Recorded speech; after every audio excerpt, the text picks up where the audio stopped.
There are obviously the decades-long forms of propaganda that have been going on.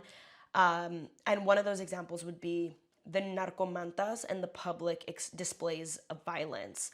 This is something that has always been really, has always stood out to me.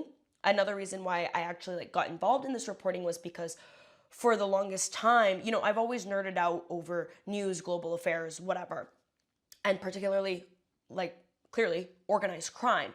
And so something that has been textbook for cartels and has gone viral worldwide were the narcomantas, hanging people from bridges, dismembering people, those public displays of propaganda to the most violent extent. So what's a narcomanta? Just for some of you who perhaps are new to this, welcome to the show.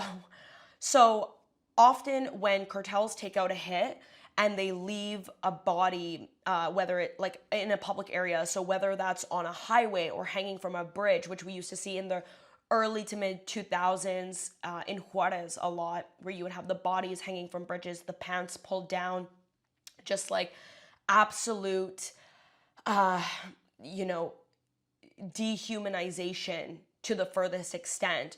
There would also be a banner with written words on it that was either a threat, a message. It really varied depending on who was being targeted and what message the cartels wanted to send. We still see this happening to this day throughout various regions in Mexico. Typically, a message will read something like, this is what will happen to you. It'll be accompanied with a dismembered body. This is what will happen to you if you mess with so-and-so or this cartel.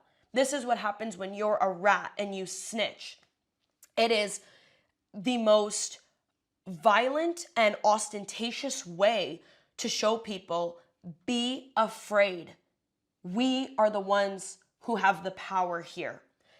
And I would say it works in terms of gaining power and inciting fear and promoting propaganda.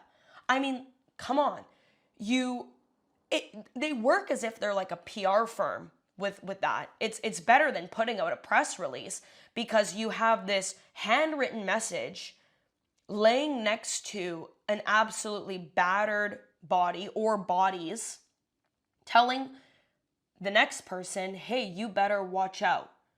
If that was directed to you or me, I mean, would you not be terrified? Because I would probably shit a brick. It's horrible. And this has been going on for years. Why? Because they know it's effective.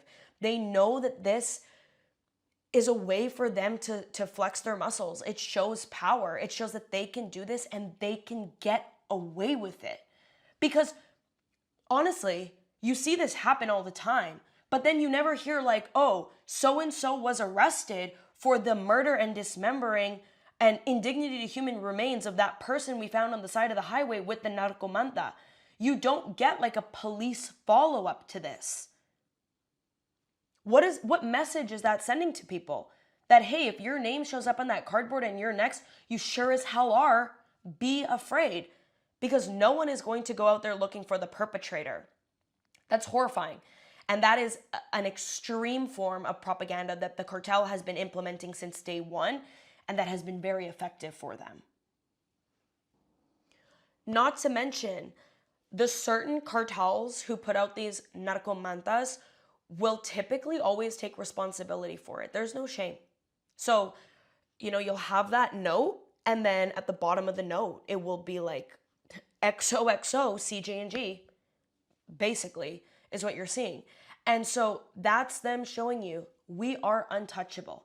It's very psychological, and let's talk about those psychological gruesome videos that were once on the dark web, and now you can just find them on Twitter or in any WhatsApp group chat, of live people being interrogated and then getting beheaded, or people getting beaten or just murdered.